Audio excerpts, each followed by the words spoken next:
Kumbalangad CPM പ്രവർത്തകൻ ബിജു വധക്കേസിൽ 8 BJP പ്രവർത്തകരെ തൃശൂർ 3ാം അഡീഷണൽ സെഷൻസ് കോടതി കുറ്റക്കാരെന്ന് കണ്ടെത്തി. പ്രതികൾക്കുള്ള ശിക്ഷ നാളെ വിധിക്കും. പ്രതികളായ ജയേഷ്, സുമേഷ്, ജോൺസൺ, സെബാസ്റ്റ്യൻ, ബിജു, സജീഷ്, സുനീഷ്, സതീഷ് എന്നിവരെയാണ് കുറ്റക്കാരെന്ന് കണ്ടെത്തിയത്. 2019 മെയ് 16-നായിരുന്നു കേസിനാസ്പദമായ സംഭവം. ബിജുവിനൊപ്പം CITU ചുമട്ടുതൊഴിലാളിയായിരുന്ന ജിനീഷിനും വെട്ടേറ്റിരുന്നു. 6ാം പ്രതിയായ രവി കേസ് നടന്നുകൊണ്ടിരിക്കെ മരിച്ചിരുന്നു. പ്രോസിക്യൂഷന് വേണ്ടി അഡ്വക്കേറ്റ് KD ബാബു കോടതിയിൽ ഹാജരായി.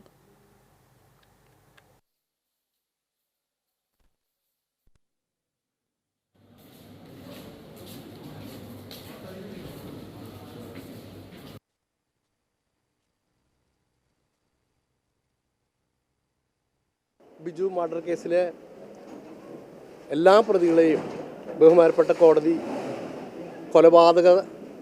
കൊലപാതകത്തിന് കുറ്റം ചെയ്തതായി കണ്ടെത്തി. 2010-ലാണ് കേസിനാസ്പദമായ സംഭവം ഉണ്ടായത്. കുമ്പളങ്ങാട് വായനശാലയുടെ മുൻവശം വെച്ച് വായനശാലയുടെ മുന്നിൽ DYFI പ്രവർത്തകരുമായി സംസാരിച്ച് നിൽക്കുകയായിരുന്ന ബിജുവിനെ പ്രതികളെല്ലാവരും ചേർന്ന് രാഷ്ട്രീയ വിരോധം വെച്ച് വെട്ടി കൊലപ്പെടുത്തി എന്നാണ് കേസിലെ ആരോപണം. ബിജുവിൻ്റെ ഒപ്പം ഉണ്ടായിരുന്ന കൂട്ടുകാരനായിട്ടുള്ള ഈ കേസിലെ 1ാം സാക്ഷിയെയും വെട്ടി പരിക്കേൽപ്പിച്ചു. കോടതി എല്ലാവരും കുറ്റക്കാരാണെന്ന് കണ്ടു. ശിക്ഷയെ സംബന്ധിച്ച് നാളെ പറയാനാണ് തീരുമാനിച്ചിട്ടുള്ളത്. എന്തായാലും മരിച്ച ബിജുവിൻ്റെ വീട്ടുകാർക്കും പാർട്ടിക്കാർക്കും ഒക്കെ നീതി കിട്ടിയെന്നാണ് എൻ്റെ വിശ്വാസം.